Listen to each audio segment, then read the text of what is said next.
exercise physiologists do?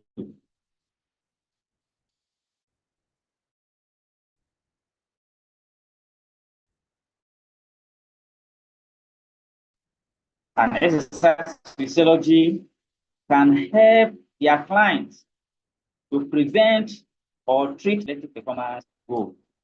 When when you go to some places, you discover that in hospital they will refer some persons to go and undertake some degree of exercises. This is where an exercise physiology comes in. So an exercise physiology can help these categories of persons, their clients, to prevent either illness or to improve their performance and fitness level to reach their athletic performance goal. What does an exercise physiology do? An exercise physiology can also work with amateur and professional athletes to help them enhance their physical strength and equally improve their athletic performance. They collect relevant information through the observation of their clients and also interview with all relevant sources. They administer exercise strength tests, such as using a treadmill. They will have to use an antidote to connect to their hearts to find out how their cardiovascular and respiratory system function, to check their coronary artery disease, and also to explain if there is any pain, chest pain, and also the mind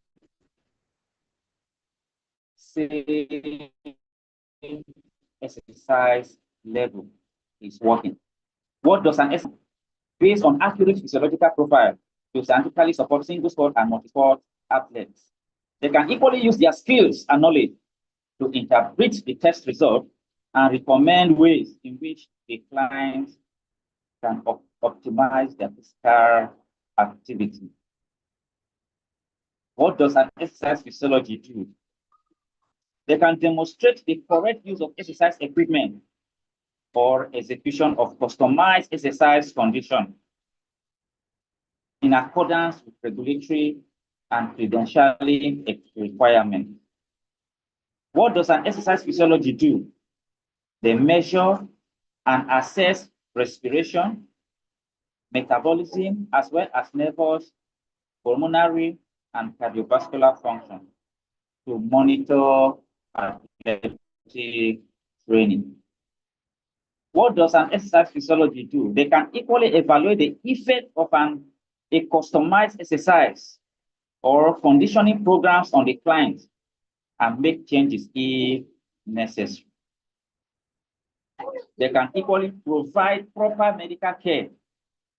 They can provide personal assistance and emotional support to a client displaying symptoms of physical distress.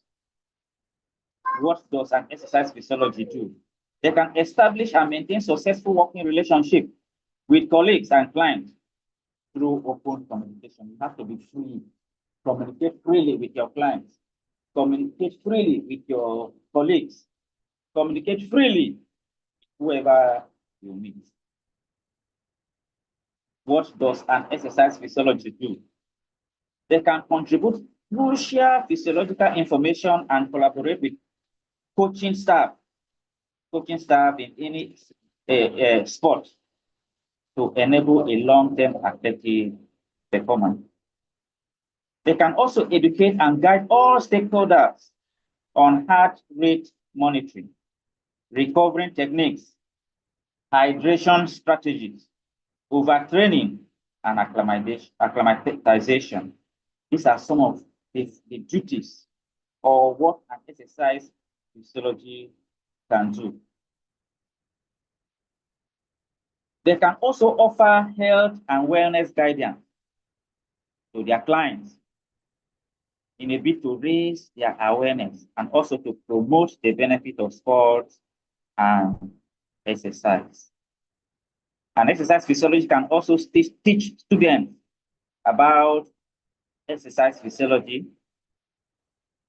and any health-related condition that can warrant exercise.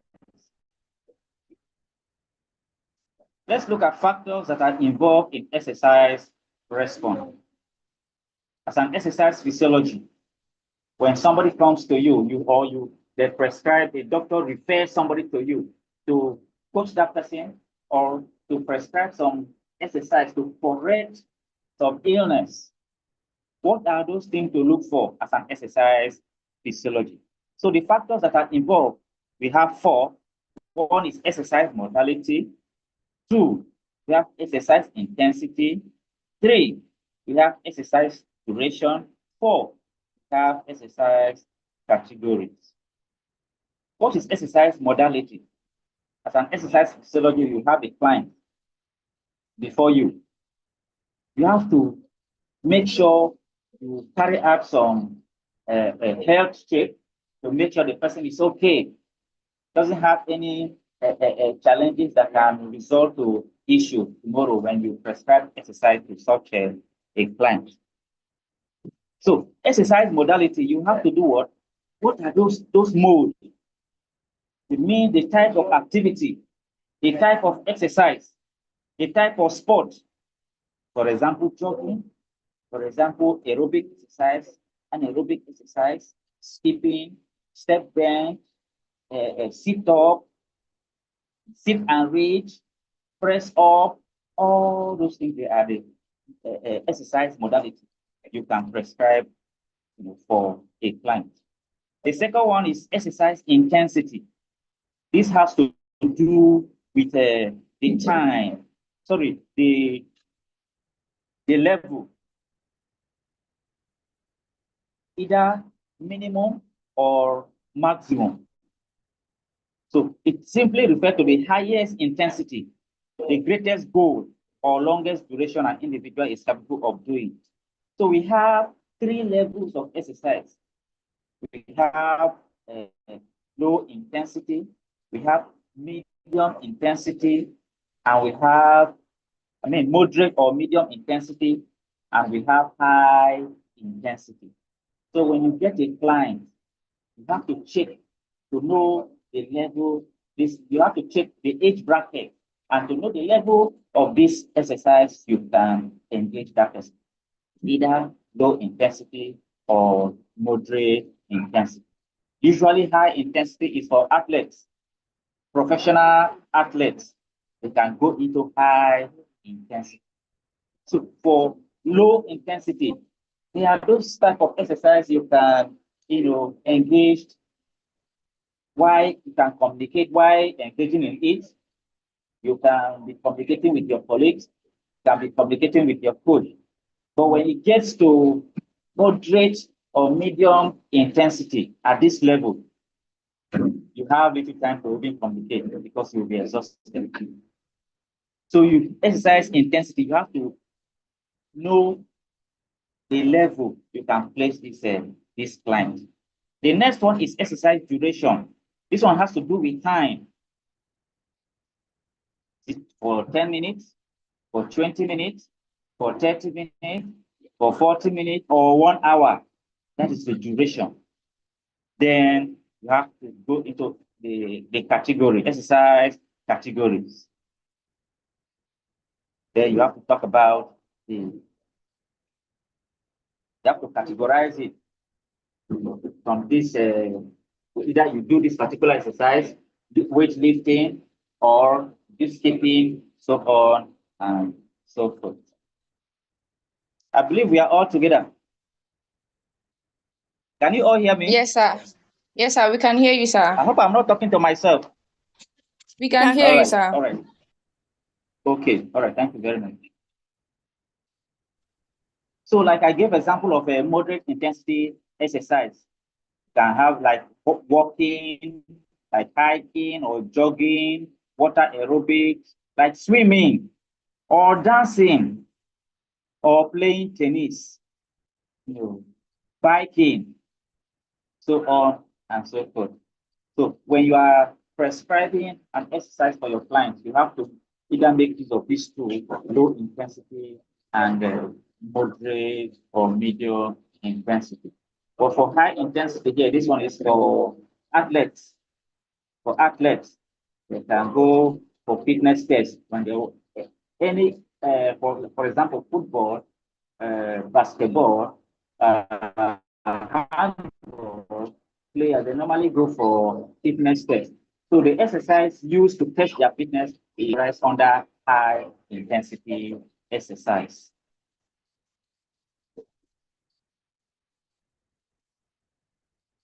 Now, what the areas that exercise physiology can generally be employed or can work.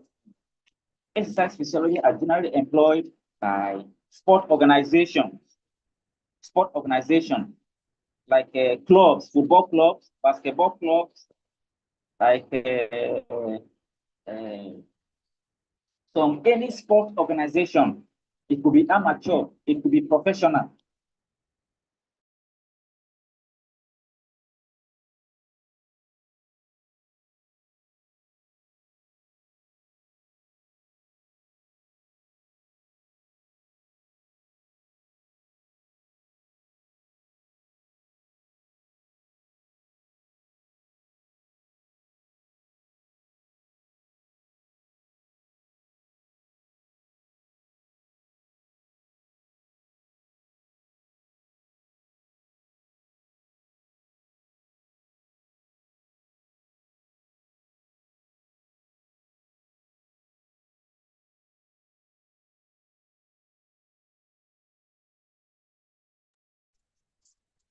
Hello, sir.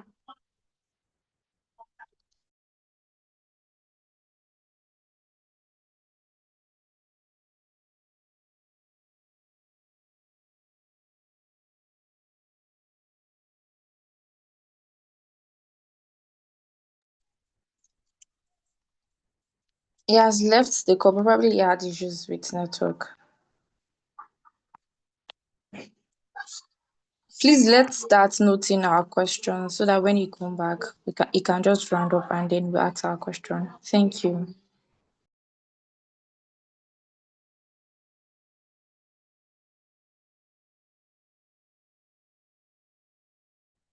Sorry, are we together?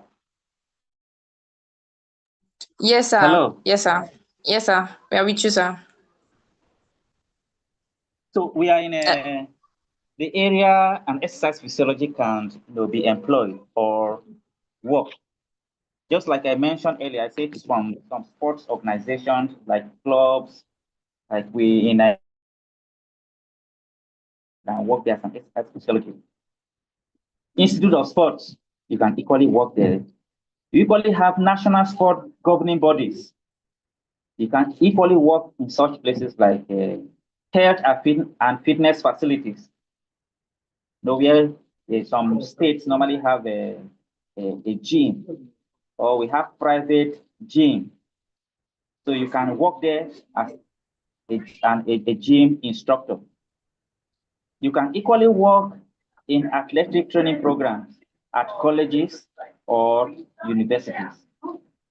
As an exercise physiology, you can equally work in cardiology clinics. In cardiology clinic, you can equally work there. You can equally work in hospitals. In hospitals, as an exercise physiology, you can work in nursing homes. You can work in doctor's office. Maybe some doctors, they can just invite you, oh yeah, come and work with me. You can equally work in a rehabilitation clinic. You can work in sport medicine clinics. You can work as a physical therapy clinic, physical therapy clinics. You can work there equally. You can equally work in military training centers as an instructor for fitness, to build their fitness. Most of these military centers, they normally use their physical instructor as an exercise physiology. You can work there. As an exercise physiology, you can also work in corporate wellness program. commercial sport companies. You can equally work in exercise and electrophysiology research centers to carry out research about exercise. So these are some of the areas as an exercise physiology you can, work.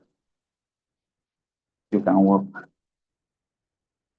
So what are the career paths in exercise physiology? The career paths in exercise physiology. One of the career paths in exercise physiology is clinical exercise physiologist. Clinical exercise physiologist. So as an exercise physiologist, you can work alongside physicians. You can work alongside some physical therapists in hospitals, in cardiology clinics, so on and so forth. There, you will be asked to perform some exercise stress tests and equally create monitor exercise routine, for patients, for clients, either for recovery from heart attack, for pulmonary diseases, or metabolic disorder like diabetes. Might be asked to prescribe some exercise for these categories of persons. Another career path in exercise physiology is a strength and conditioning coach. Strength and conditioning coach.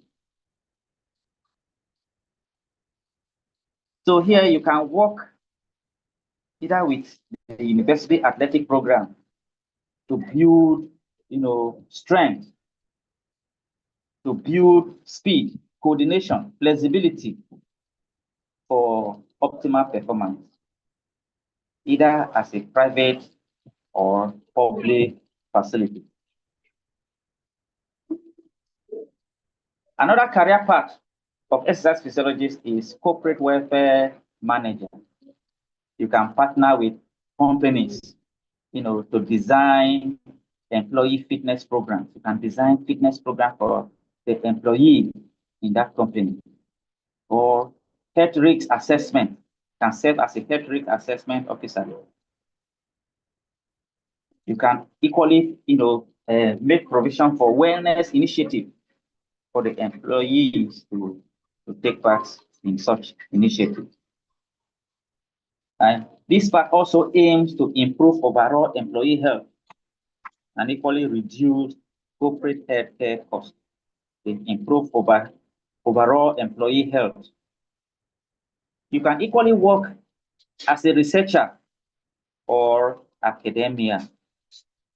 You can pursue your master's in exercise physiology. You can equally pursue your PhD in exercise physiology, to conduct advanced scientific research on human performance, on metabolism and diseases and disease prevention among the participants.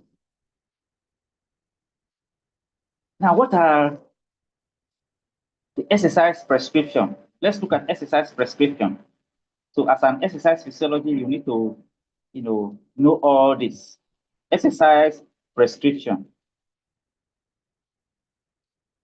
An effective exercise prescription requires a systematic, individualized approach focused on screening, assessment, and the application of the FitV, which is the frequency, intensity, time, volume, and progression. So as an exercise physiology, you have to, when you are asked to prescribe an exercise for a client, you have to make use of a FitVB, capital letter F-I-T, that's double T, and VP. It stands for frequency. What is the frequency of the exercise? The I stands for intensity, the intensity of the exercise. T stands for time, that's the duration. Then another T stands for type. The type of exercise is aerobic exercise, flexibility exercise, strength exercise, so on and so forth. Then the V stands for volume. Then P stands for progression. If there is any changes, you have to progress from simple to complex. So as an exercise physiology, when a client comes to you, first, you have to pre-participation screening and medical clearance. You have to carry out pre-participation screening and medical clearance. First, you have to take note of the health history of the client. You have to evaluate, for his or her cardiovascular, metabolic, or renal diseases, as well as any musculoskeletal limitation or previous injury. If the client, had a previous injury, you have to check all this so that you will not put yourself into trouble. Risk stratification, you have to determine if medical clearance from a physician is necessary before beginning physical activity. You have to tell the client you have to bring a clearance from a physician. Or you can equally use a screening tool like a PHYSIOLOgy test, a physical activity readiness questionnaire. You have to, give the client to feel so that you know the kind of exercise you can prescribe for the individual. Another thing you have to take note is fitness assessment. Fitness assessment. You have to establish baseline data against which to measure your progress if there's a change after undergoing the activity. And component to test include you have to test the cardiorespiratory fitness. For example, step test, 1 mile walking test. You have to carry out these tests. You equally have to carry out muscular strength and endurance test. Example, push-up test, grip strength, so on and so forth. You equally have to carry out flexibility test. Example, the sit and reach test to find out if the individual is flexible, or not. You can equally carry out body composition test. You have to check the person's BMI, body mass index. You have to check the person's waist circumference or the skin fold measurement. You have to take note of all this before allowing the client to undergo exercise. 3, you have to set goals and objectives. You have to set goals and objectives for the client. You have to work with the individual to establish specific, measurable, achievable, relevant, and time-bound goals. For example, if you want to manage hypertension, or you want to manage weight loss, or maybe if it is for athletes, you have to set this goal for them.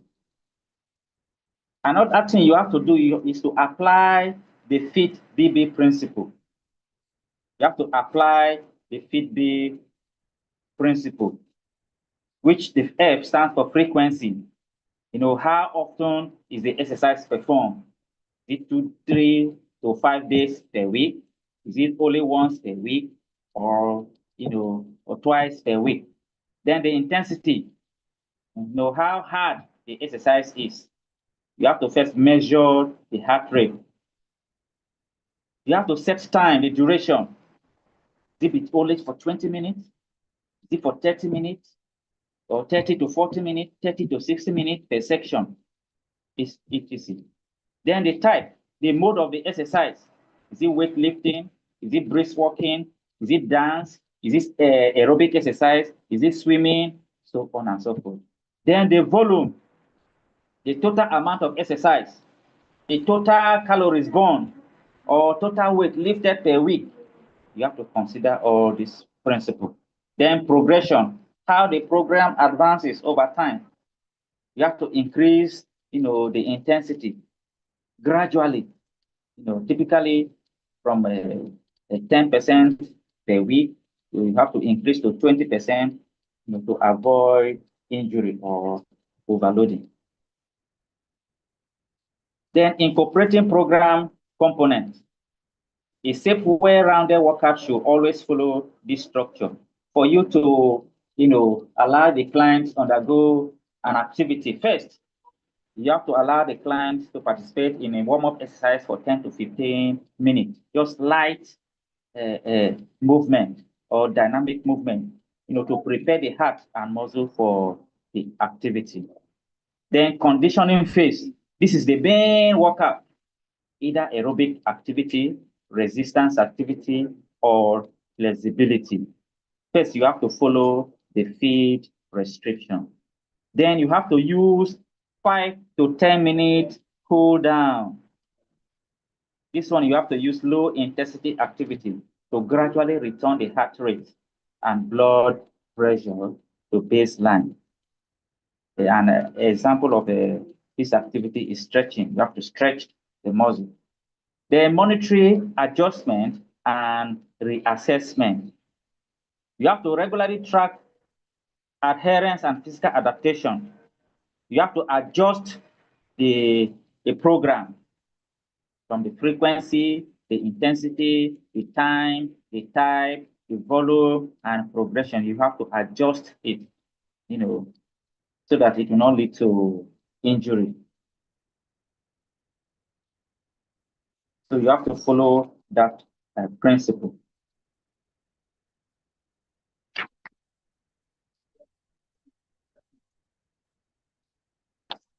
So I think I don't know if I have exhausted my 40 minutes.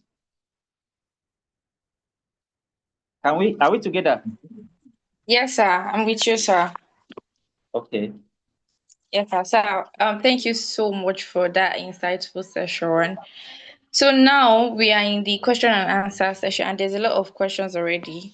I'll be reading Okay. out, sir. Okay. All right. Okay. So someone asks that how can exercise physiologists work in hospitals? What are the credentials needed or experience needed, sir? Okay, as an exercise physiologist, if you are employed in the hospital, you are employed as an exercise physiologist. So you are there to either correct some illness. No, the doctors can prescribe or can direct or refer somebody who needs exercise to correct some illness, to correct some abnormalities. Then when such client is sent referred to you, then you now know how to do what? To prescribe exercise to correct such abnormalities.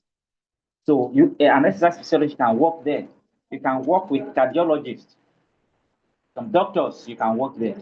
So they are always there when they refer a client to you, you can now, manage the person according to the description of the doctor. So as an exercise physiologist, you can work perfectly well in the hospital. All right, sir. Thank you so much, sir. The second question, sir. Okay. What are the most common research challenges students face when conducting projects in sports and exercise physiology, and how best can we prepare for them? One of the most common challenges is data collection. Data collection. Most of the instruments used, they are very, very expensive. Very, very expensive. As an individual, you cannot even, if you want to conduct a research personally, some instruments are very, very, very costly. So what you will do, you have to liaise with the people, or if any hospital has such an equipment, you can use that to collect data. So most of the challenges is collecting of the data as a researcher. All right, sir. Thank you, sir. And the person said, how best can we prepare for them? How best can you prepare for such challenges? Yes, sir. You have to equip yourself. You have to equip yourself. Be flexible. Liaise with the people that have such equipment, so that I can use it to overcome such challenges. You have to be free. Don't just limit yourself. Don't say just don't be by yourself. I too know. You have to be open. Relate with people. Get information. Get their equipment for such data. All right, sir. Thank you so much, sir. Another question. Someone asked that as an exercise physiologist, can I work with fever in the next to come FIFA World Cup? In the next to come FIFA World Cup. World Cup. World Cup. The next 4 years. Definitely. Definitely. The Nigeria system, if you have, you can find your way there. It's an exercise physiology, you can find your way there, you can work perfectly well. So if you relate with them, if you have your way, we don't all know Nigeria system. You have somebody there can recommend you some exercise physiology to work there. You can work there perfectly well. Well, is that clear? Yes, sir. Thank you so much, sir, for that. Another question. How do I navigate through as an exercise physiologist?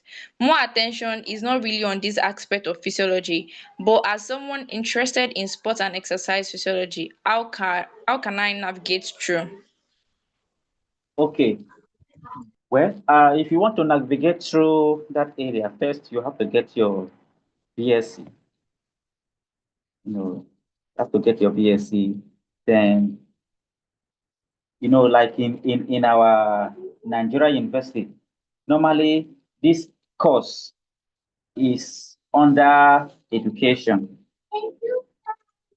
Like Ahmadu Bello University, I graduated from, is found in the Department of Human Kinetics and Health Education. So normally from their undergraduates, they do either kinetic education or health education. Then in their master, when you want to deviate, you want to specialize, that is when you now go into exercise physiology. So there, we normally take some courses in Department of Physiology. Some of the lecturers in the Department of Physiology lectures equally in the Department of Human Kinetics and Health Education. So you can go there through that way to be an exercise physiologist. Thank you so much, sir. Another question. I am a physiology student that is still interested in studying MBBS, but preferably in abroad. How can I transition into MBBS after my physiology degree? And what country do you recommend, sir? Ah,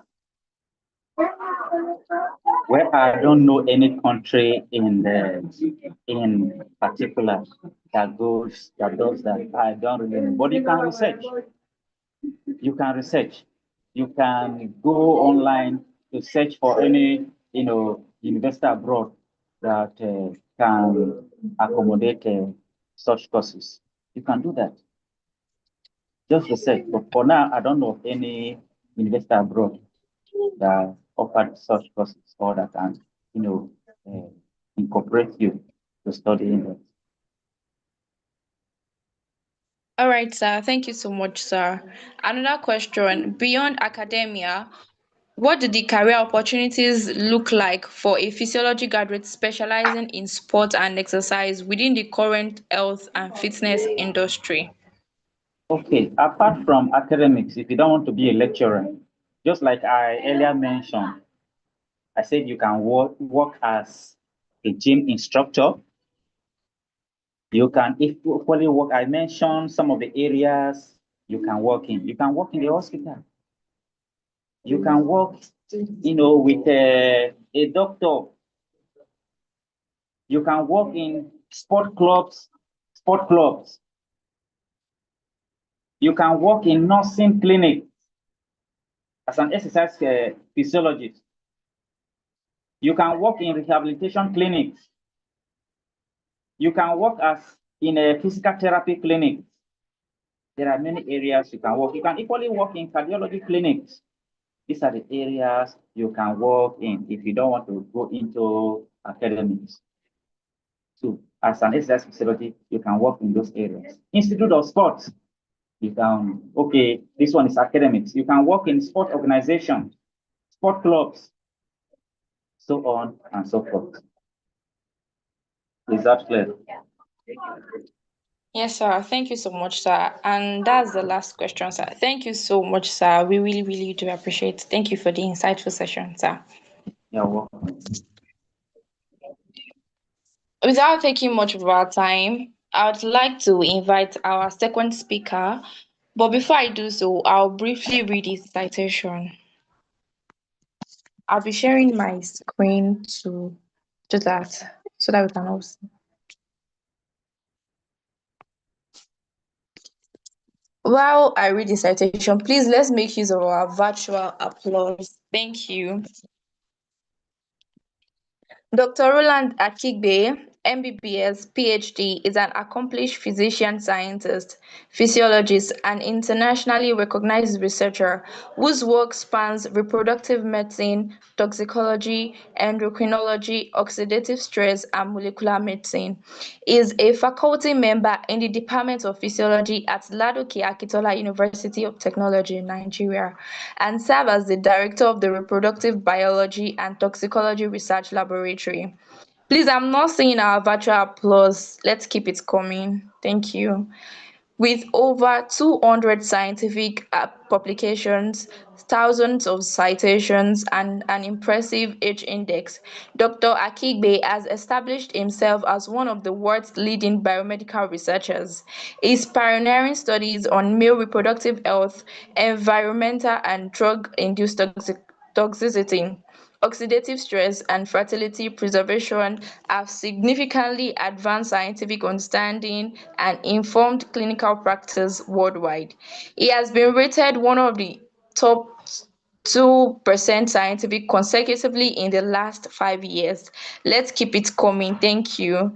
Dr. Akigbe scholarly contributions have been published in numerous high-impact international journals, earning him global recognition and extensive collaborations across disciplines.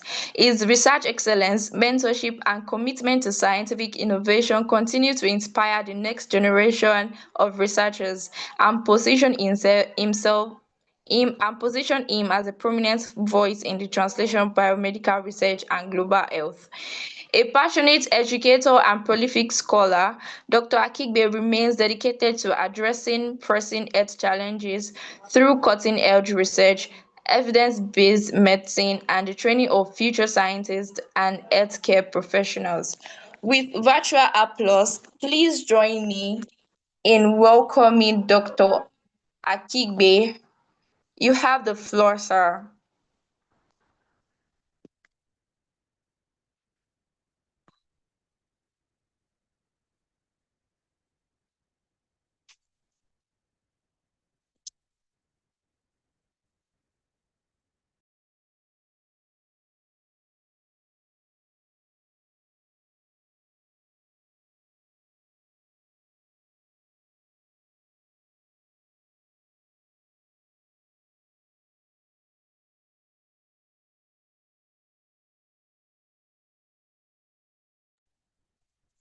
Hello, sir. You have the floor, sir.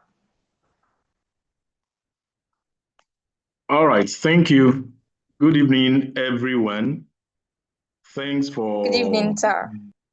that sweet introduction. Appreciate you. Appreciate everyone present for this meeting. First, I thank the organizer, SPAN West Zone and SPAN National, for the opportunity to be among you, at least to share one or two things. I don't take it for granted. I'm grateful for the invite. Thank you. But I hope you can hear me. Yes, sir. Loud and clear, sir. All right, good.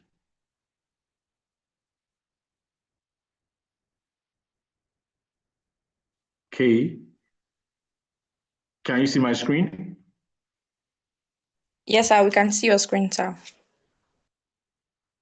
It looks like the internet is quite unstable, but I'll still try to manage it. I don't know where the problem is coming from, maybe my Wi-Fi or the other end. But since you can hear me, I will continue. Once you can hear me, just let me know. Thank you. All right, sir. All right. Can I move on? Yes, sir, you can, sir. All right, thank you. As introduced, I'm Roland Ayibe, a faculty member of the Department of Physiology, Ladoke Akintola University. I'm here to talk on career development and pathways in physiology.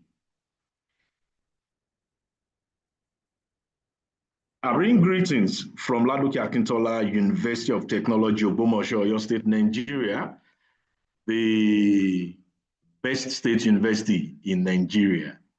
LAUTECH has over 12 faculties across Ogbomoso and Iseyin, where we do different disciplines. Anytime you are in the western part of Nigeria, you can please pay us a visit in Ogbomoso. I would gladly be your host and your tour guide. That's on my deal. All right. Regarding career pathways and development in physiology, I'd want to say that we have so many pathways when it comes to career choices, especially in physiology. Like you can see these people on different lanes. You can move on a particular lane that is distinct and different from your partner or your friend. And you can decide to switch from one path to another, depending on your choice at the time. Like I would tell most people, no career is better than the other. It's what you make out of it that matters. Whether you studied linguistics or you studied geology, whatever you study, it is what you make out of it that matters. I tell people, if I had studied Yoruba, I'll still be as successful, if not more successful than I am. So you don't need to look at the other guy and think he's more successful than you are. Stay on your track, keep moving, and I'm sure before you realize, you will understand the benefits of your pathway. We all need one another in life. I cannot do the job of an automobile mechanic. That's why I need him. The automobile mechanic cannot do the job of a rewire. So even when they're in the same workshop, they have different job description. And this is what we should understand. And our pay is not dependent on what we do. It is dependent on how we do it. So please, let's have that at the back of our mind while we go on with the talk. What is career pathway? Career pathway is a structured long-term mapping of the sequential job, skills, and education needed to advance from one entry-level position to the ultimate professional goal. This is to say that by the time you start on the job, you have your goal, you have your ambition, you have where you're looking at, in quotes, your endpoint. But to get there, you must move from one position to another. And you can't just move automatically. You need to acquire some skills. You might need to change job. You might need to remain on the same job, but change your job description. You might also need to acquire some certifications. These are the things you need to understand while you train through your career pathway. Unlike a rigid corporate ladder, the modern pathway is usually highly flexible that accommodates lateral movements, skill updates, and industrial pivots. I can decide to move from a point to another. It doesn't matter. I can decide to change my firm. I can decide to change my company. I can decide to change my institution. It's flexible. Now let's quickly talk about the realities in our time. A degree in physiology opens doors to diverse and rewarding career paths. Yet, many students remain unaware of the full range of opportunities that is available. Some people just think when you are done with physiology, your job description should read physiology. That's not true. Like any other degree, your first degree opens the doors to various opportunities. You can pick a job in the banking industry, in the entertainment industry, in the pharmaceutical industry, just like anyone who has a first degree. But that's not the end of your career. what you want to make up of your career would determine what you would do next. So as a physiologist, you can pick up jobs just like any graduate anywhere. I'm talking about wide spectrum job at the moment. But by the time you move up the ladder, you need to come down to your area of interest. And most physiology graduates don't know that the physiology degree positions them to pursue a high demanding healthcare job in the industry. And most students are unaware of this, so they don't know the opportunities are available. I checked up a study by Lee et al. In 2025. They are authors from Australia. They discovered that in their university, Monash University, about 25% of undergraduate students are undecided or uncertain about their career future or their future career. And this experience persists even in the final year. They are still confused. They don't know. Why? Because they are just looking at a particular area. They are not keeping their minds open. Their study also revealed that when they've graduated, most physiology graduates will pick job in health profession. Most of them, that's about 43%, and 18% will pick job in research-related areas like research institute, the university, and the likes. 14 and 5% will pick in business and law and education, respectively. While another 3% will either go for engineering, government or public health, or pharmaceuticals. And few, maybe 2%, will go for environmental occupations. In the healthcare industry, most people go for medicine, some physiotherapy, some audiology, and some nurse occupational therapy, sonography, dental therapy, embryology, optometry, and pharmacy. But I must tell you that the level at which they seek for embryologists worldwide is rapidly increasing, especially in the US and Canada.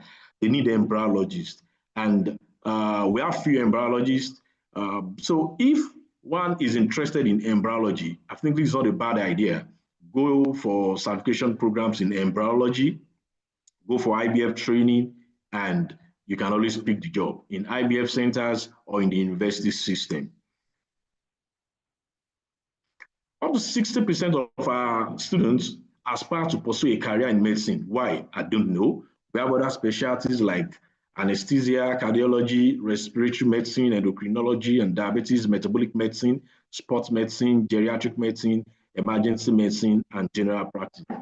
But one thing I would want you to do is to do a self-appraisal and ask yourself these questions before you move on with a choice of career. One, what is my passion? Your passion should be the major driver to stimulating you to doing something.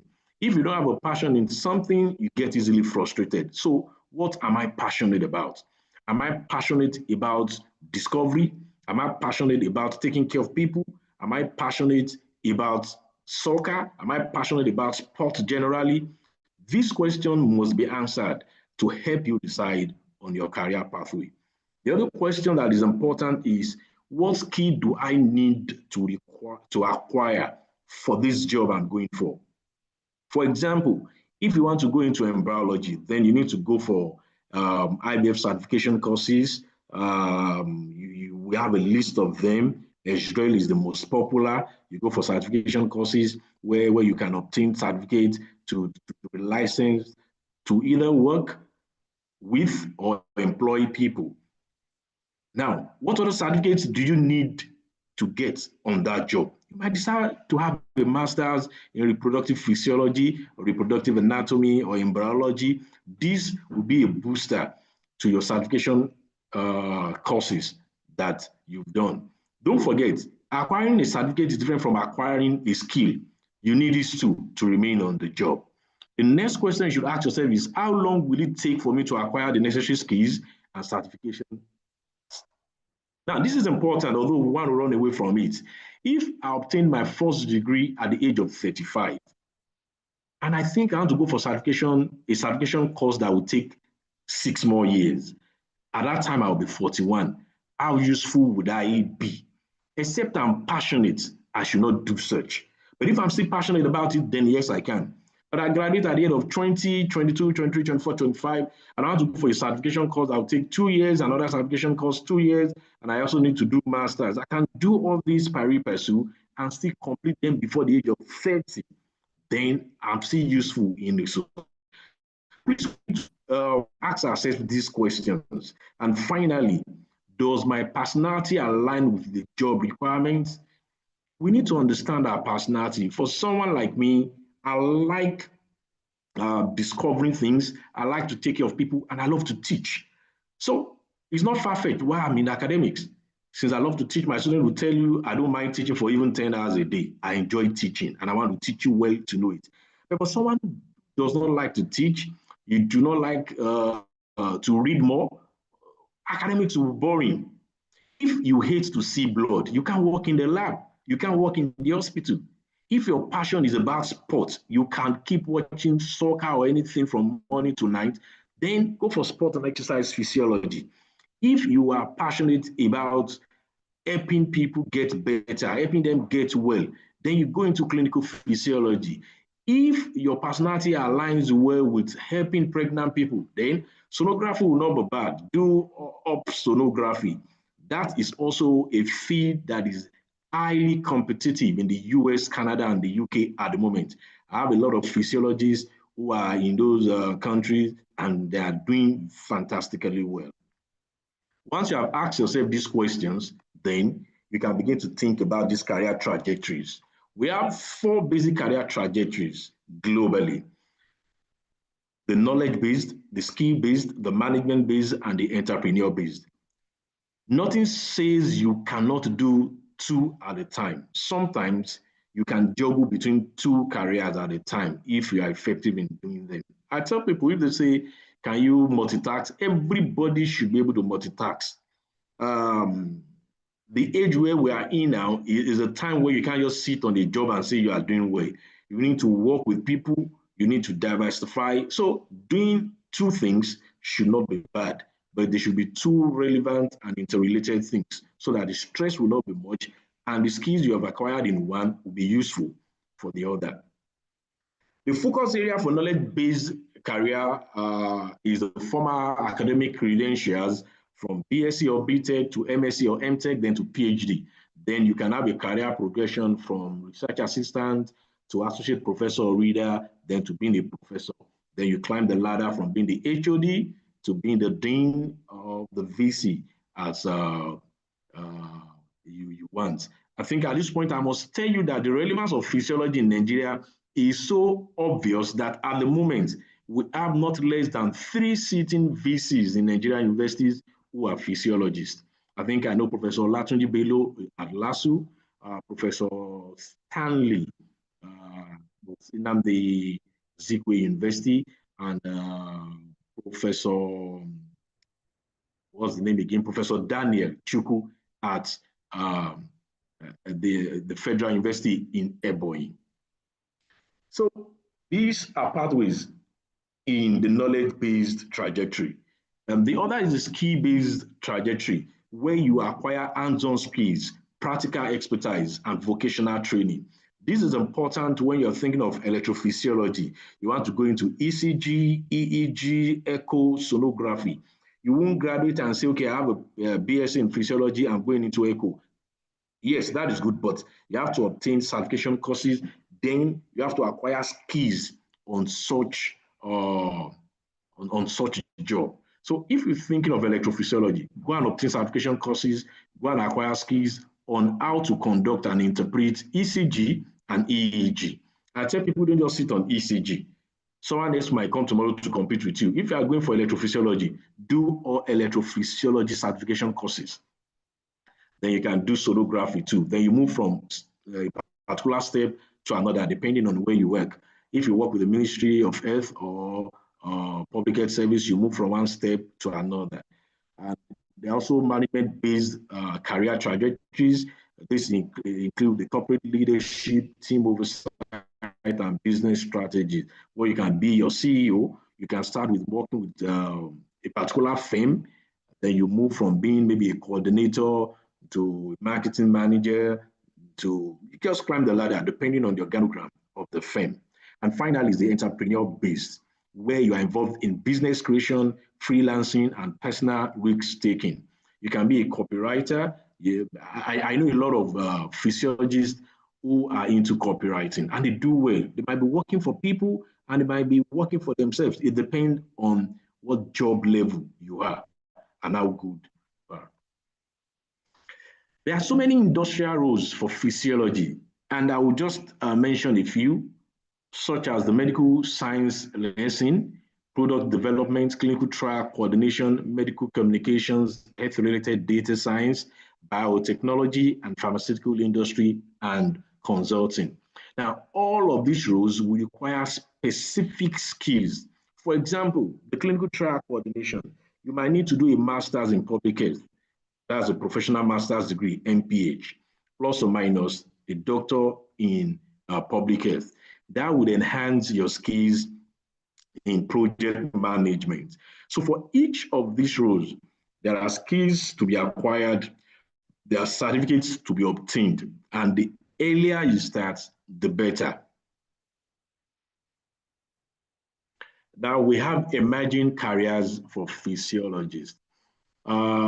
These days, we have rapidly emerging areas where we can go into.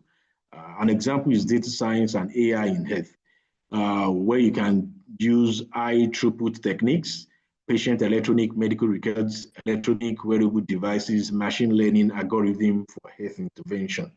Now, in data health and AI in health, there are different units. If all you want to do is data analysis, then yes, that's a niche you can carve for yourself. You work as a data analyst, you help people convert their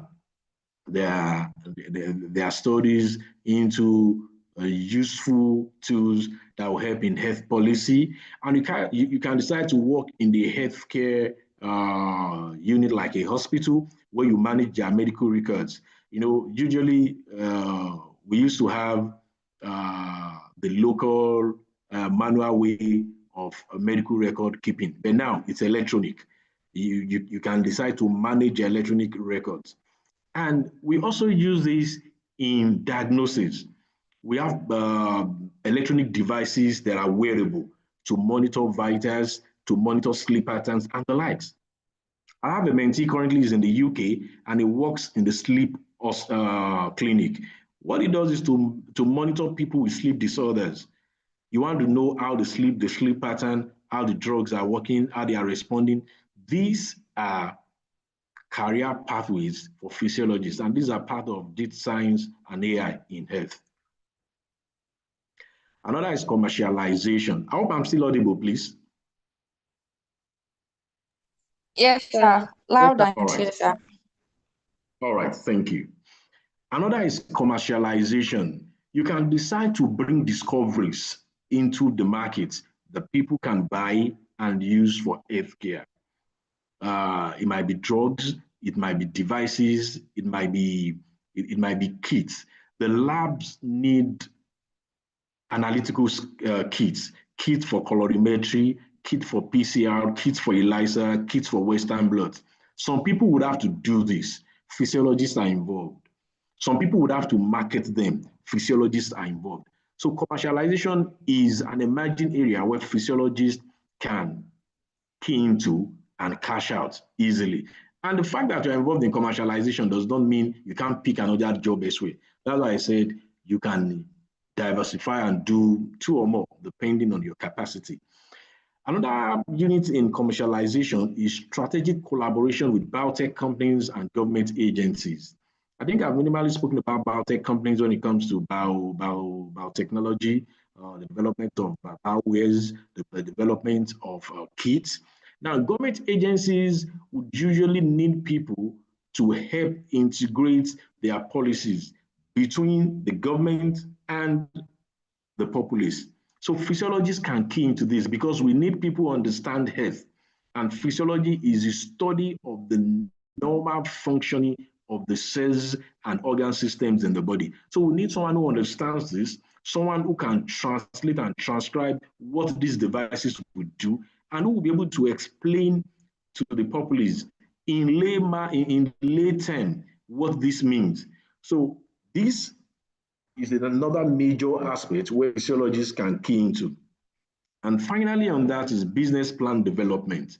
I have a friend, a colleague who usually shuttle between Lagos and Abuja. And what he does is to innovate and teach people how to innovate, then create a business plan for them. Now, there are business plans that are relevant to science. It could be laboratory, it could be hospital, it could be university, it could even be government agencies. You can apply the skills and you help markets. The next is global health and policy. We have a lot of physiologists into climate change and health. We want to know how badly climate change is affecting nutrition, how climate change is affecting the health of people, and how we can ameliorate this. Now, physiology can also key into this, maybe as public health physiologists or researchers. And physiologists could also be involved in health education, which involves communication to people, especially people in the rural areas, on how to better their health. Quickly, I want to mention the transferable skills from the physiology degree. Now that people some are in their second year, some in their third year, some in their final year, the skills you acquire will be useful by the time you graduate. We have the soft skills and the technical skills, which is the hard skills. The scientific knowledge you have, understanding how the body functions normally and the disease mechanisms is important because you will need this either when you work as a sport and exercise physiologist, you need to know what exercise to prescribe. When you work in the hospital, you need to know the essence of the ECG or EEG or the ultrasound you're doing. You would need it in any aspect of your job pathway. You would also need analytical skills such as data analysis, critical thinking, and interpretation. By the time you have a particular number of clients or number of patients, you want to see the usual trend. Am I seeing more of a particular patient than the other? Why am I seeing this? Is there an epidemic? Is there an endemic? So what is happening? These are part of the skills you have acquired as physiologists. Another important skill that you should have acquired or you would acquire with your physiology degree is communication skills, because you will do oral presentations, you will do scientific writing, and you will do public speaking. These are important skills you would always need anywhere you go, because wherever you work, you need to teach people the essence of what you're doing, and that involves communication. You might need to write a report. You might need to write a scientific paper. That is communication. You might also need to do a public awareness about a particular disease trend. Even if you are in business, you might need to do public speaking on that business. That is also communication. So these skills are acquired from a physiology degree and they are transferable to any pathway you find yourself. The research skills. One of the skills in research that you would always need is your experimental design, your literature review, and your methodology. By listening closely to my brother who spoke about sport and exercise physiology, and was speaking about the feeds BP, if you are not sound with your experimental design, you will not know the degree, the duration, and the timing of the exercise you should prescribe. You need to know the type of exercise you need to prescribe. If you're seeing a diabetic patient, the exercise that person needs is different from the exercise someone who is hypertensive needs. So these are part of the things you will have acquired from your physiology degree. The other is technical skills, which involves laboratory techniques, medical imaging, ECG, lung function test. So for people who are interested into electrophysiology, Your ECG, EEG is still relevant. For people who are interested in research laboratory or in lab science, your laboratory techniques will still be useful. And for people who want to go into radiological imaging, your medical imaging knowledge is still important. And professionally, you cannot undermine the role of teamwork, project management, time management, and leadership. These are skills you would acquire when doing physiology, and they will always be relevant anywhere you find yourself. So, what programs do you need to build your career? Like I said earlier, it depends on where you want to be. And I tell people where you want to be should be answered by the questions I asked initially. By the time you've settled for one, then you need to decide the programs you need to build your career. Do you need a master's program? If yes, is it an academic master's or a professional master's? Academic master's, MSc or MTech, then you progress to PhD. Then you can climb the ladder in academia. But for a professional master's, an MPH plus or minus the DPH, for those who are in epidemiology, program coordination, infectious and non-infectious disease control, and the likes. Now, for other jobs also, you might need certification courses, online or site, or other professional courses.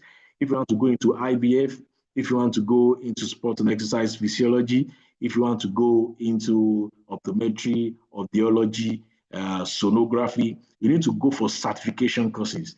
I think the one in the US is about six months. Then you go for the final exam, another 6 months, and that's all. You get certified, and you can work as a sonographer in the US. So these certification courses are important. To start with, you can go to Coursera, where you begin to do some free courses. You find some paid-for courses. You can pick them. Then when you apply, some job would ask you to do specific trainings. Then you go for the specific training, and that's all. You do well on your job based on the skills you have acquired. And don't forget, the knowledge of physiology will definitely help in these certification courses. And you also have to do some trainings, hands-on skill acquisitions. To use the ECG machine, you need to learn how to use it. And not just that, you need to learn how to interpret it well. You've done this in your graduate courses. You need to solidify that so that you can be globally marketable. Apart from that, you have other hands-on skill you can acquire depending on the path you want to trend. How to build your career. I hope I'm not too fast. Let me take a pause there. No, sir, you are Can you not hear too me? fast, sir. We can hear you, sir. Oh, good. Thanks for the feedback. I know the match should start at 8, and we have a lot of football lovers here. So I'll finish soon. In the next 5 to 10 minutes, I'm off. I also need to join them to watch the match. All right. So how do you build your career? One, be passionate. It is said that the day you don't feel passionate about what you are doing, then you should stop doing it and do something else. Because passion is important. Passion is a driver. By the time I'm tired of something I do, I leave it. You move to something else. For example, if you love deep thinking, you love doing the same thing every time, you love regimental models, you love sitting on the spot, then going for a career in medicine will not be bad. But if you love deep thinking and at the same time you love discovery, you're tired of sitting on the spot always, then medicine will be a bad choice for you. You need to go into research. If you love exercise so much that before you know it, you get interested in techniques that can help you breathe well. You get to learn techniques that can help people move well, techniques that could help improve gait. Then sport and exercise physiology is the route for you. So you should know what you are passionate about.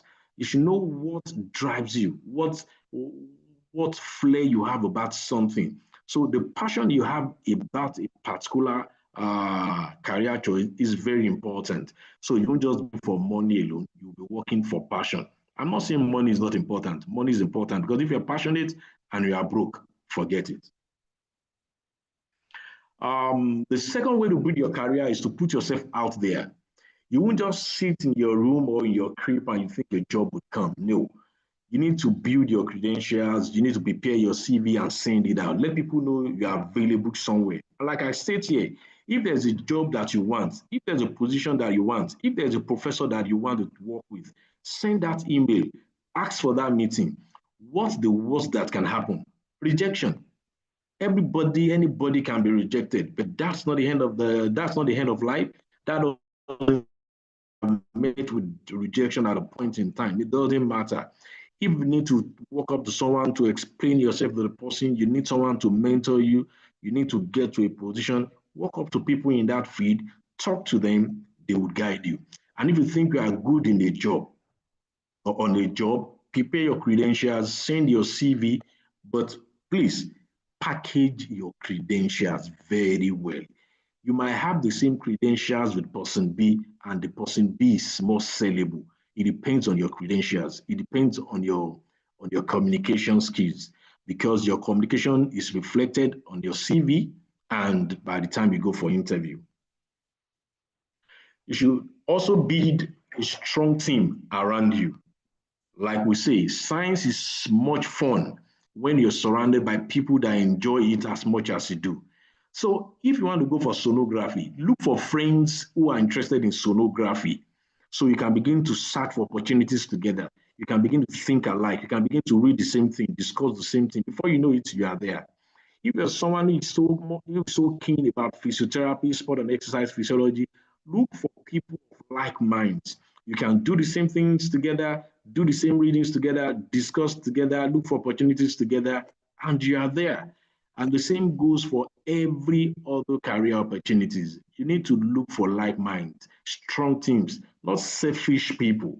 Because I know the next thing you are scared of is, what if we have an opportunity and my friend is hiding it from me? No, look for a strong team. A strong team is a team that is selfless, a team that has you at heart as much as they have themselves at heart.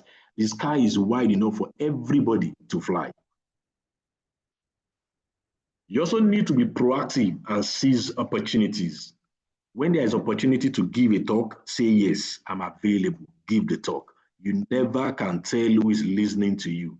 When there's opportunity to join a panel, maybe to judge some people who are out there for quiz competition or essay writing, be available, give a lending hand. You never can tell who is watching.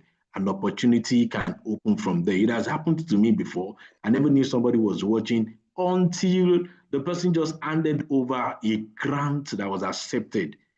My name was on it.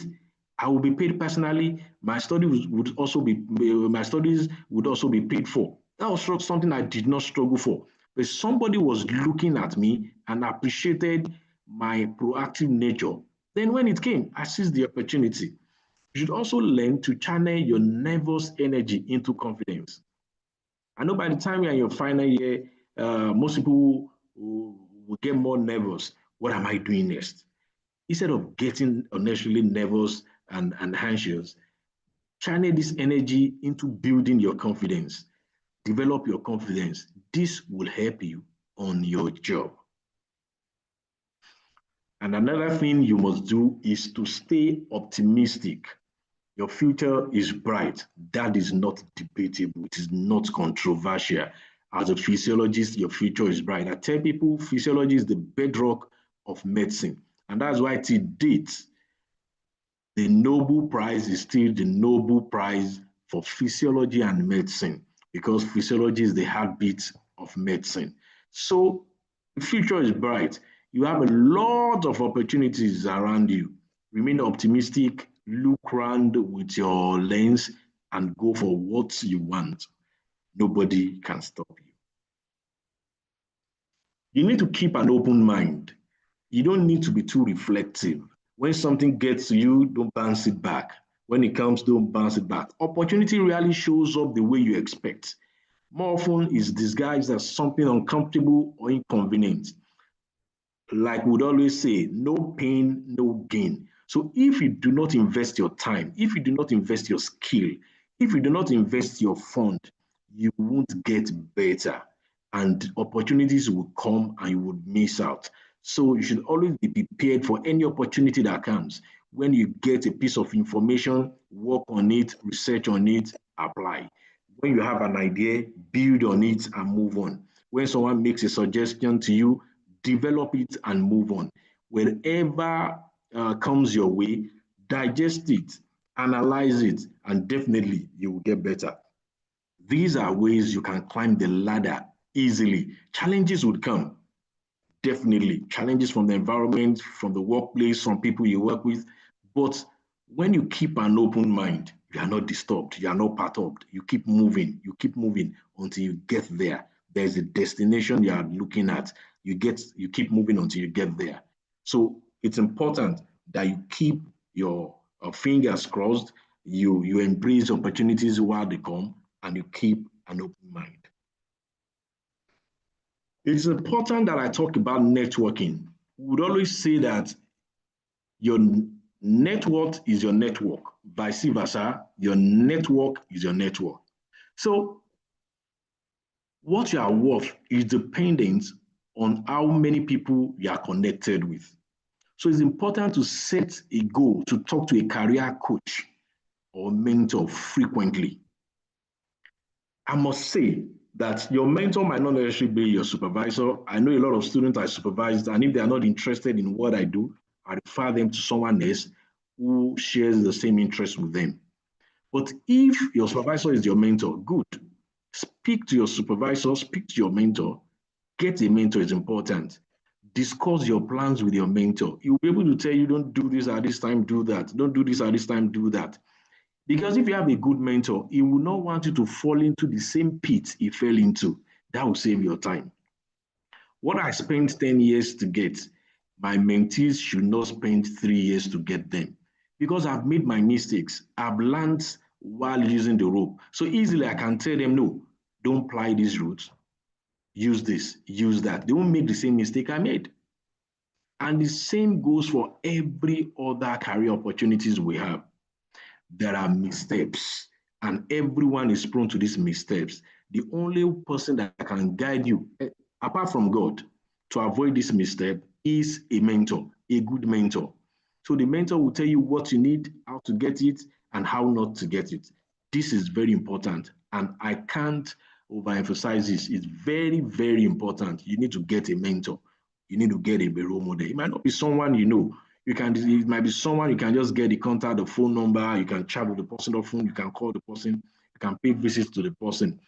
Get a mentor in your field of choice.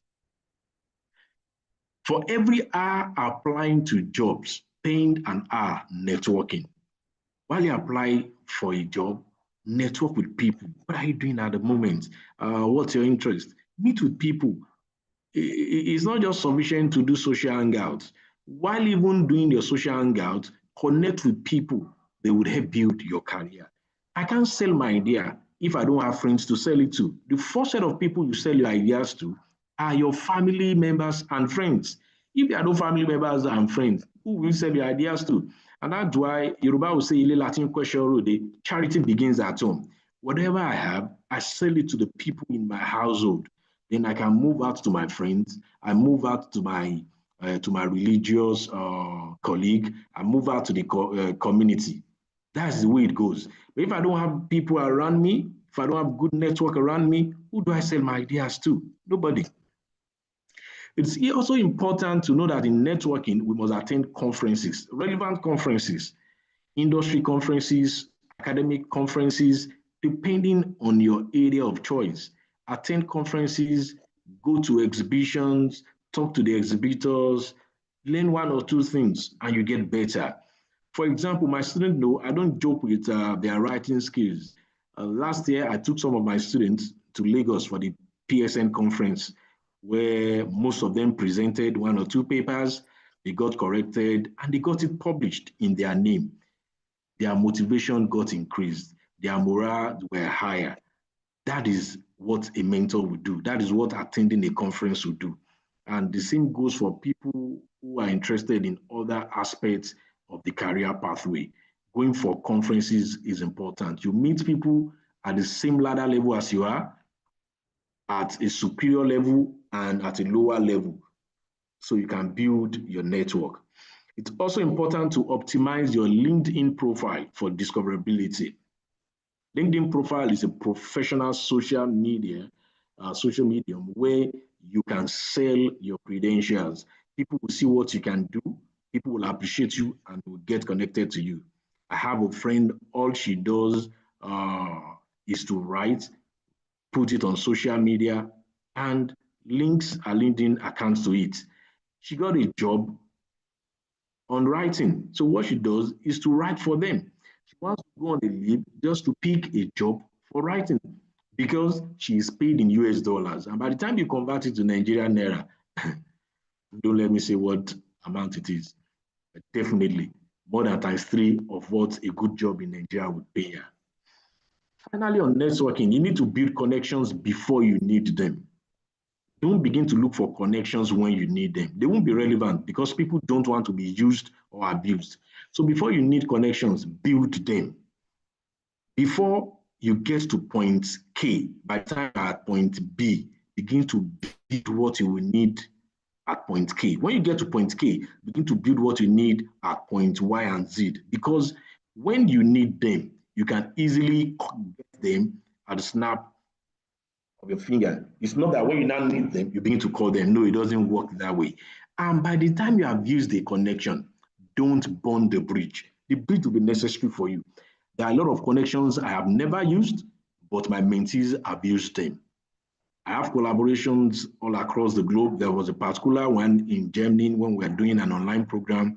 I asked the mentee to introduce the person, and the mentee just spoke German Dutch. The person was interested. The person chatted me up sometime and said, okay, ask her to pay me a visit in my lab. And that was all. That's what connections would do. So I won't say because I don't need a connection, I will burn it. No, I will not. If I don't need it, my mentees will need it. And we'll keep developing our connections. And make sure you don't betray people.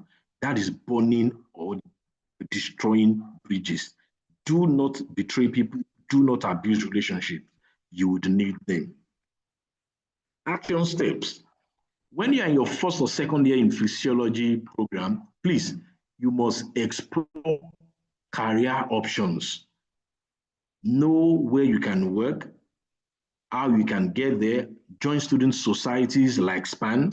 You start networking. It starts as early as possible because by the time you need a job, you come to me for a job, I would definitely want to give someone who I know and I trust and I've trusted in the last 5 years than someone I'm just meeting yesterday. You understand? So you need to start networking. Network with people ahead of you, network with people who are younger, and network with people at your level. It's important. By the time you get to your year 2 and 3, don't stop what you were doing in year 1 and 2. Continue. And in addition, gain work experience. Consider research internships. Develop transferable skills, the soft skills, the hard skills. For schools like Lautech, we send our students on sideways where they can develop skills on how to use ECG, EEG, sonography, and the likes. You can decide to work in the lab. Those are skills acquisition.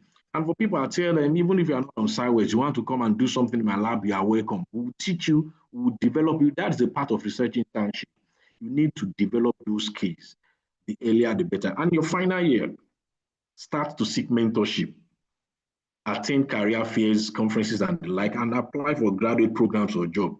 I've helped a lot of students on recommendations, students that are not even my direct mentees. They will say, "Oh no, yeah, you're my mentor. Please help me with this, help me with that." I'll just say, "Okay, do this, do that." And I've written a lot of recommendation letters for them. Most of them got it. I just got a message today, and the person said, "Okay, I got this. I'm in my final step of this. Would you help me on this and this?" And that's all. You need someone to guide, and you must find the right person on time. Although I understand that some mentors could be funny, but you need to carefully seek one and optimize the relationship. Strategies for success while around up. One, engage with professional societies. Like in physiology, you have the Physiological Society of Nigeria.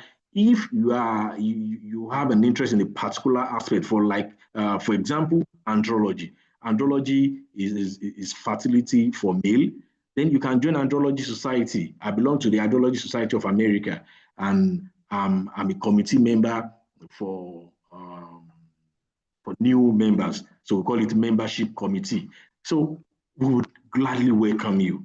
Seek mentorship that will connect you with faculty, alumni, and professionals. Develop digital presence. Use your LinkedIn profile. Use your social media platforms, your Facebook and the likes. Instead of just watching movies alone, just looking at a lot of skits, develop your presence online. Then consider placements where you can build your skills. Explore diverse career paths. Don't limit yourself to medicine alone. Don't limit yourself to clinical physiology alone. Don't limit yourself to anyone alone. Cast your net wide. Make it broad. You can begin to learn this and that. Before you finish your training, you would decide which you want. Maybe depending on where you stay, depending on the area, depending on the pay. Then you can settle for one. In conclusion, physiology graduates are in high demand, whether in healthcare industry, in research, and in industries. Your skills are needed, and your career path is diverse. From clinical practice to biotech, from academia to data science, you have diverse opportunities globally, not just in Nigeria, all over the world, from America to Asia to Europe, all over the world. And further study is common. Over two-thirds of graduates must pursue postgraduate education, either at master's level or certification. It's important to develop your knowledge, to increase your knowledge base, and to sharpen your skills. And like I said, networking is important as skills, your soft skills, your hard skills.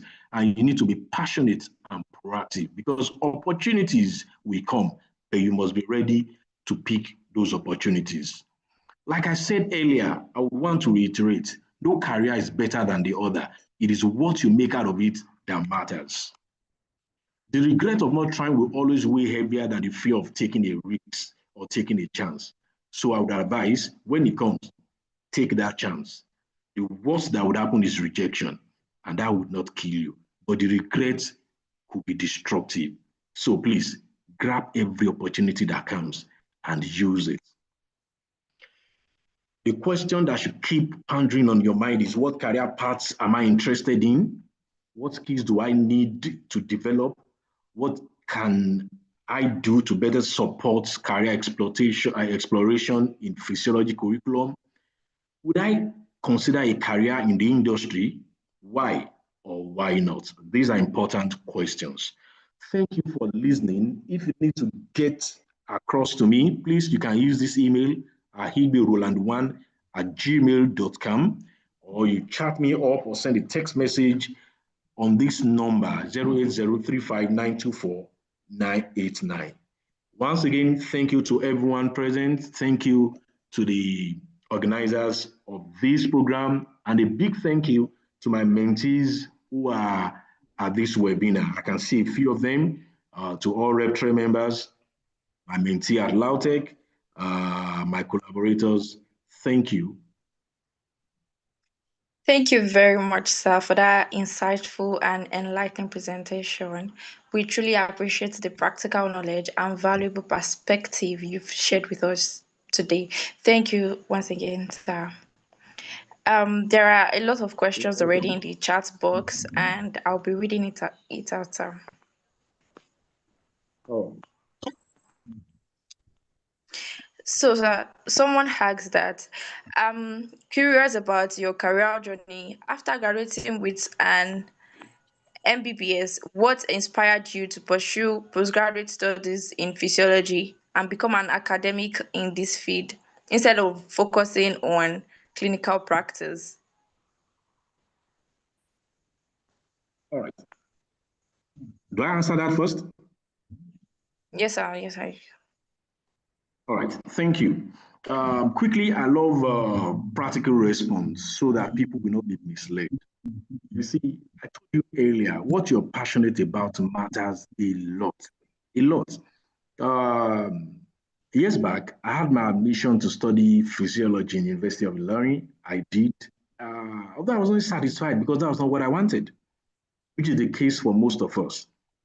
So I decided to go back for medicine because I have this joy in taking care of people, helping them get well. So I did medicine. I started practicing.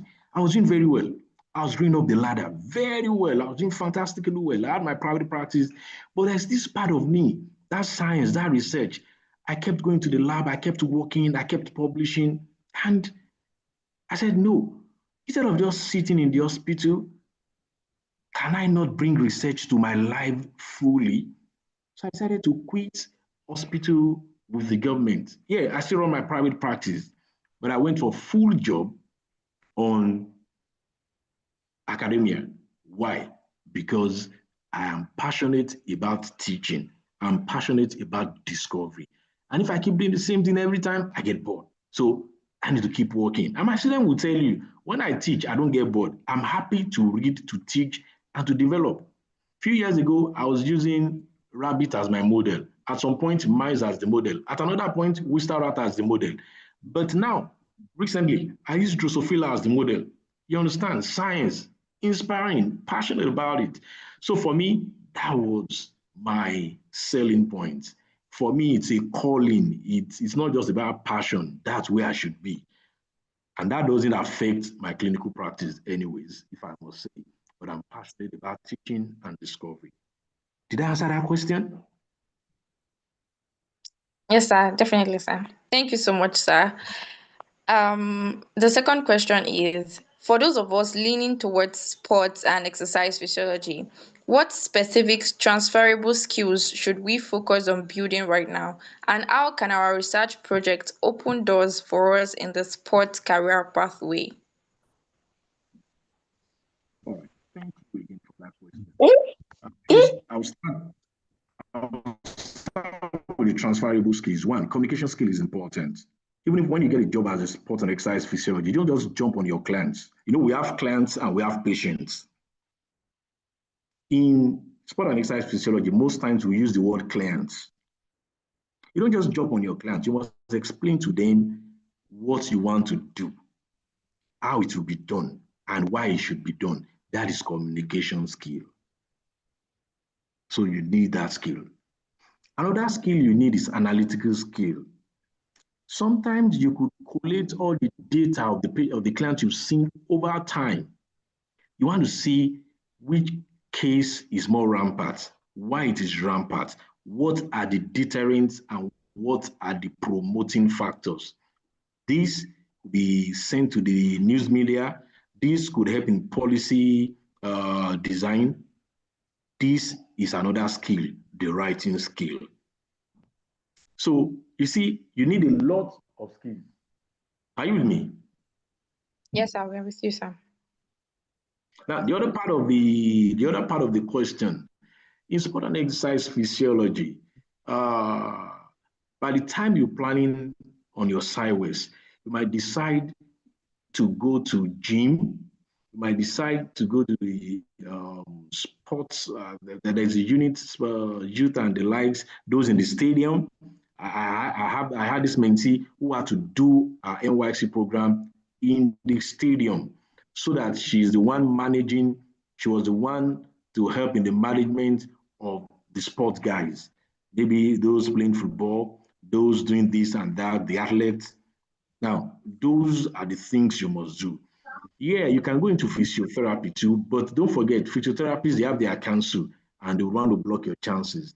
So you look at the other sellable points, those who work directly with the sport ministry, those who work in the gym. These people will see clients from different areas. Then you can work with those in the hospital too. So you co-manage hypertensive patients who need aerobic exercises. Now, your knowledge about aerobic exercise in physiology would help you determine the type of exercise needed. Don't forget, the doctor spoke, Dr. Oga, told you that your FIT VP1 is the type of exercise. So you need to know the type of exercise. You need to know the duration. So these are knowledge in physiology that you would need to apply. And if you don't know them well, it becomes a problem. You understand? Yes, sir. Thank you, sir. The third question, the person said, I'm a 300 level physiology student and I'm interested in pursuing medicine in the future, possibly specializing in dermatology. I'm also passionate about artificial intelligence, machine learning, and bioinformatics. To start building my skills, I've already earned certifications in data analytics and the AWS AI and machine learning practitioner program. Given this interest, how would you advise me to build a career that combines clinical medicine, physiology, and AI? What additional skills, research experience, or postgraduate pathway would you recommend I pursue while I'm still an undergraduate? Yeah, beautiful. Thank God you were able to acquire those certifications. And with that, you can begin to go into research. Do research that are relevant to science and majorly in dermatology. Your AI, your machine learning, you can begin to do predictions, get them published in your name, look for people in that field, work with them. By the time you get back to medicine, you graduate, you're not just starting, you have started already. So if your colleagues have just 2 or 3 papers, you already have 50. You are way ahead. You can use AI. Now, don't forget, in the next 10 years, there will still be newer skills beyond the particular level of AI that you know. In my days in the university, when I was doing my BSc, there was nothing like AI, but now there is AI. So new things will still come in the next 5 to 10 years. So because when you're in 300 level now, you still need 2 more years, 400, 500, then you go to SAP, 3 years, plus maybe DE medicine 5 years, making 8 years. So in the next 8 years, there will still be newer skills. Key into them and you keep moving. So at the moment, what you've done for yourself is fantastic. Begin to use them to translate them into things people can see. Get data online, analyze them, publish them, do prediction medicine with your skills, publish them, get to dermatology, then you are building a niche in dermatology. Before you know it, you might be the #1 global dermatologist in genomic dermatology. Who knows? Thank you, sir. The next question. Good evening, sir. I would love to ask if you have anything to say to me. I would love to become a neurophysiologist. I noticed no one mentioned it so far. Yeah, because of time, I did not mention it. Neurophysiology is the commonest aspect people are diving into now because there is a huge funding from the International Brain Research Organization, IBRO. And for most students who come to me, what I do usually is reproduction and developmental programming with neurophysiology. And you will see some of my papers, you see neurophysiology there. Yeah, so neurophysiology is an aspect that a lot of people are diving into now. You go to when you're into neurophysiology, you study the pathophysiology of neurodegenerative disease and other neurological disorders, then possible interventions. These are things you need to look into. If you are anywhere around me, you have my number, please feel free to chat me up so we can pick it up from there. But basically, what you would need, like I said, just like every aspect of physiology, you need to develop the necessary skills, writing skills, research skills, and others. You will need to develop them. That will help in neurophysiology. At the moment, I told you we are working on Drosophila. Basically, those who work on Drosophila are doing neuro and rebro.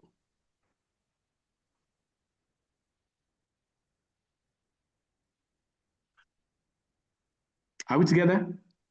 Yes, sir. Yes, sir. All Thank right. you, sir. The next question. I am a 300 level physiology student who is confused about what to do with this course because I've always wanted to go into maternity nursing. How can I get networking and improve in this field as one who doesn't know much about this course and now want to go into cardiophysiology? Okay, the person wanted to go into what? Maternity nursing. Okay, so why the change from maternity nursing, that's midwifery?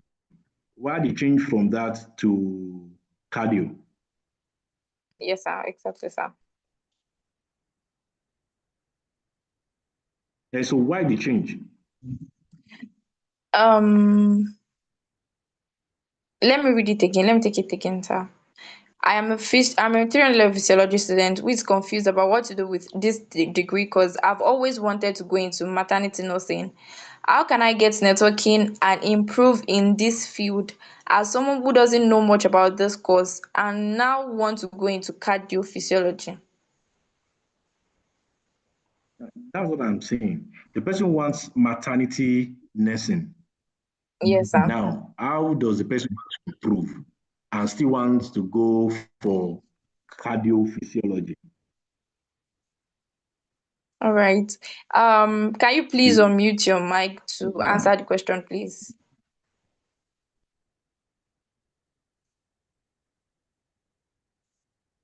The person who asked the question should please clarify.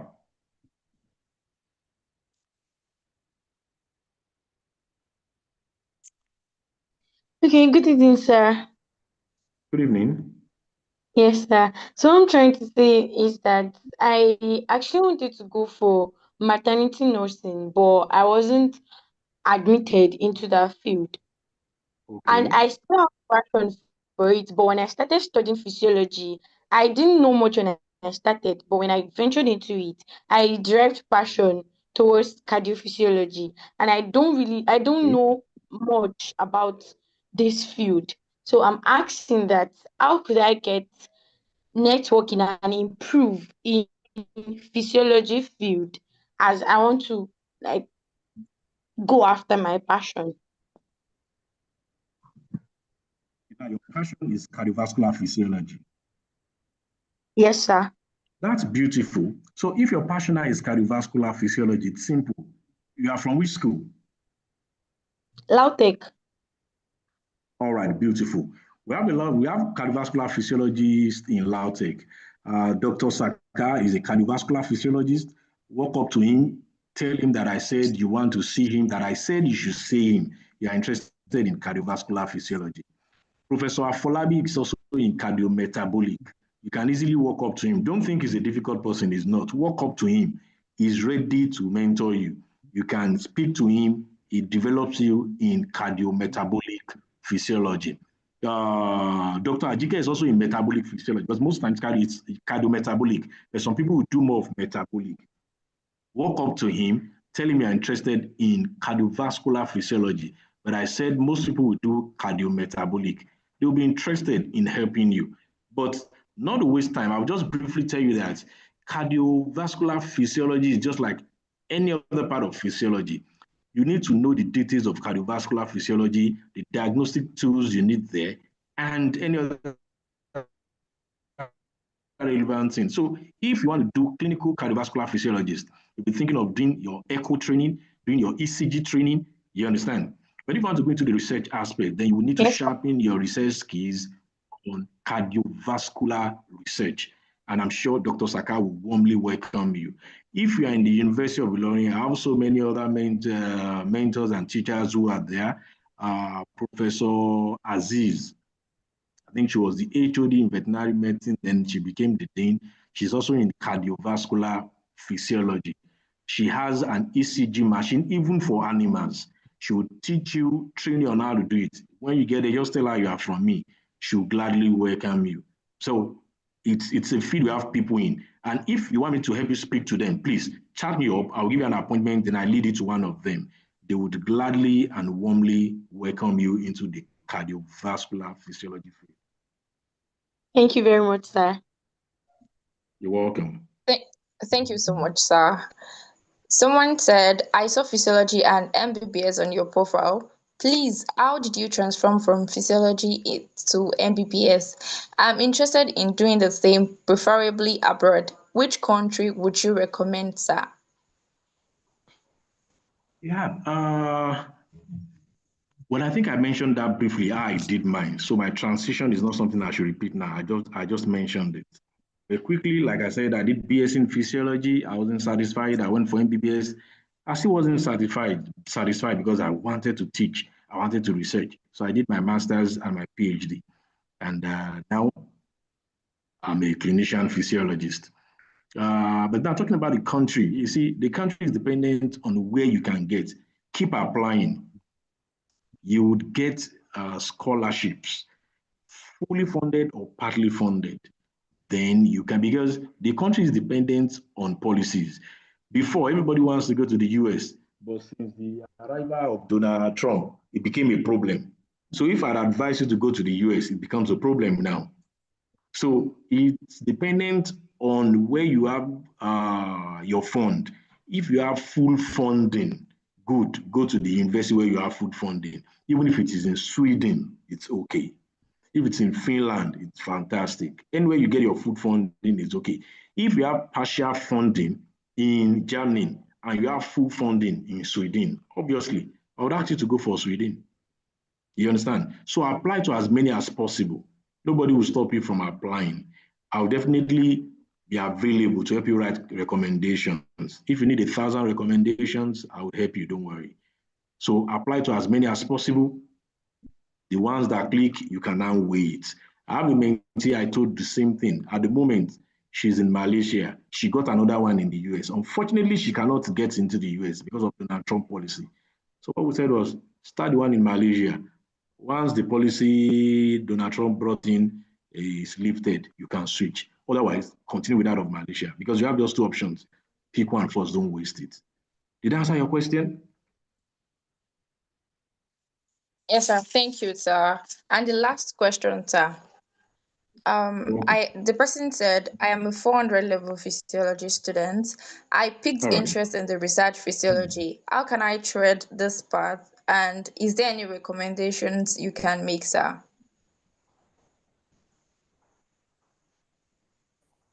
I didn't get that question. Okay. The person said, I am a 400 level physiology student.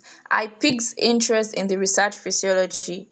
How can I tread this path? And is there any recommendations you can make, sir? Research physiology. Yes, sir. Research physiology. So what aspect of research?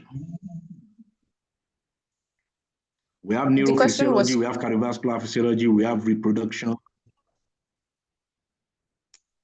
The question was copied from YouTube. The person might not probably be here, so.